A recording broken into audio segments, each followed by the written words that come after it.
हिम्मत ना हारे, जिंदगी कोई ना कोई रास्ता ज़रूर दिखाएगी। ये शब्द हैं ऊषा गुप्ता जी के, जिन्हें प्यार से लोग ऊषा नानी कहते हैं। ऊषा जी की उम्र 92 साल है। उस उम्र में शायद लोग बिस्तर पकड़ लेते होंगे, लेकिन ऊषा जी एक सफल बिजनेस चला रही हैं।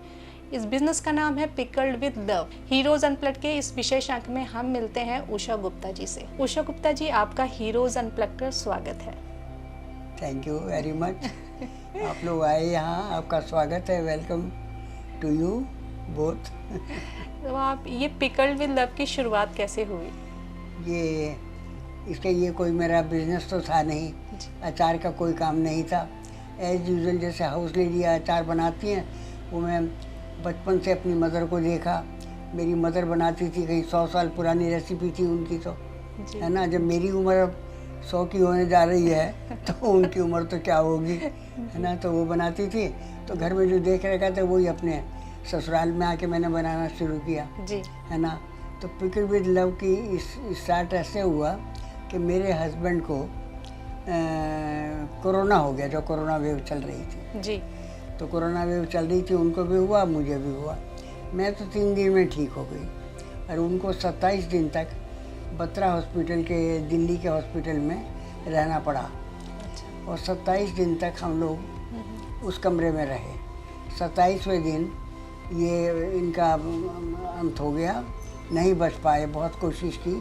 उसके बाद में मैं घर में रही, तो तब मैंने फिर ये कहा अपनी डॉक्टर राधिका से कि राधिका, मैं कुछ कोरोना के लिए मैं कुछ करना चाहती हूँ, तुम मेरे से 1-2 लाख रुपया ले लो, इससे ज़्यादा तो मेरा कुछ सामर्थ्य नहीं है देने की, लेकिन इतना मैं तुम्हें दे ही दूँगी, और कुछ कर दो। तो वो बोली कि अम्मा, ये सब ना, हम पैसा तो आपसे 1 रुपया भी नहीं लेंगे, आप एक काम कर लेंगी। मैंने कहा हाँ बोलो। कहने लगे अचार बना देंगी? तो मैंने कहा बना दूँगी। कि अचार का, मैंने कहा क्या करोगी तुम अचार बनवा के? कि हम बेच लेंगे, और बेच के जो पैसा आएगा वो हम कोरोना पीड़ितों के लिए लगा देंगे। तो मैंने कहा ठीक है। तो उसके बाद में बेटे मैंने जो है डेली 5 किलो आम, कच्चा आम, इतनी वीकनेस थी मुझे, मतलब मेंटली एंड फिजिकली बोथ बहुत वीकनेस थी, लेकिन मैंने 5-5 किलो कच्चा आम डेली मंगाया, और मेड वगैरह से काम करा के, छिलवा के, कटवा के, इन लोगों से रख के। लेकिन धूप का जो काम था वो मैंने आँच से लिया। धूप में अचार बनता है जी, बढ़िया।